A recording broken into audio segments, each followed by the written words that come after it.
যারা ভক্ত আছে তুফান ছবি যে সেই মিষ্টি ডায়লগটা একটু দিতে প্লিজ। রোজা রাখছি তো বলা হয়। আছে তো, আছে দুষ্ট কোকিল। ধন্যবাদ। বরবাদের ট্রেলার কি দেখা হয়েছে? দেখেছি, ভালো লেগেছে। দাগি ভালো লেগেছে, জঙ্গলি ভালো লেগেছে। ছবি তো আপনার ছবি। আমার এই ছবি পছন্দের ছবি, কিন্তু সিনেমা হলে গিয়ে বুঝতে পারবো, দর্শকই বলে দেবে।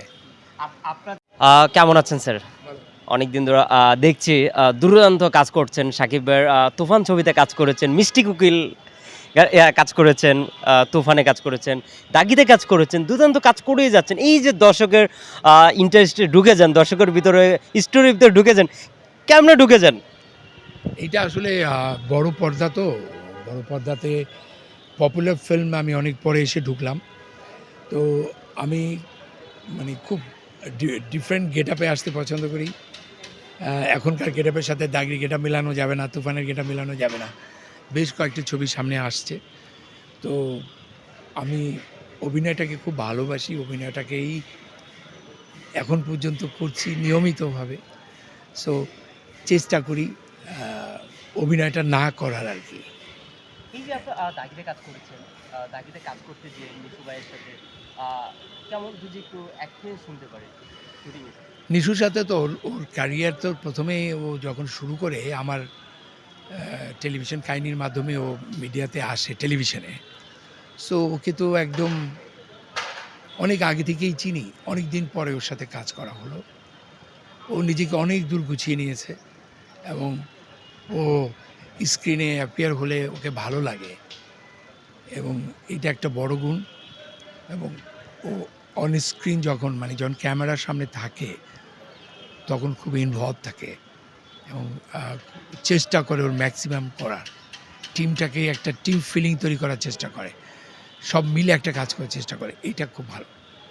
এই যে ঈদে তো বেশ কিছু সিনেমা মুক্তি পাচ্ছে, তার সাথে কিন্তু আপনার সিনেমা আছে, তারপরে কিন্তু আরও অনেক সিনেমা আছে।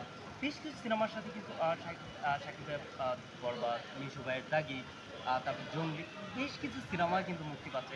এর আগেও কিন্তু আমি বলেছি যে শাকিব খানের সাথে আপনি কাজ করেছেন। দুজি সেই সিনেমা কতটুকু ব্যবসাসফল সিনেমা হবে দাগি? এইটা বলা খুব কোনো সময় বলা যায় না, তবে আমি যদি এটুকু বলি, দাগি একটি চমৎকার গল্পের, চমৎকার অভিনীত সুন্দর একটি ছবি। এবং ঈদে তো আমরা অনেক রকমের খাবারই খাই, তাই না? বিরিয়ানি খাই, আবার ঈদের দিন ভাতও খাই অনেকে। তো বিভিন্ন স্বাদ পাবে, তবে একটি স্বাদের সাথে আরেকটি স্বাদ, কই মাছ ভাজার সাথে ইলিশ মাছ ভাজা তুলনা করলে কেউ হয়তো বলবে ইলিশ মাছ ভালো, কেউ হয়তো বলবে কই মাছ ভালো। স্বাদ কিন্তু দুটার দুরকম। কাজে আমার মনে ভিন্ন স্বাদের চলচ্চিত্র আসছে। সিয়াম আছে, সিয়াম একজন ভালো অভিনেতা, জাতীয় পুরস্কার পেয়েছে। সাকিব আছে, নিশো আছে, আর অনেকে আছে। দর্শক যেটা ভালো মনে করবে দেখবে। আপনি তো শাকিব খানের সাথেও তুফান ছবিতে কাজ করেছেন। দুজি শাকিব ভাইয়ের ভক্তরাও কিন্তু চোখ পুড়ে আছে যে আপনার কথা থেকে একটু স্মৃতি শুনবে।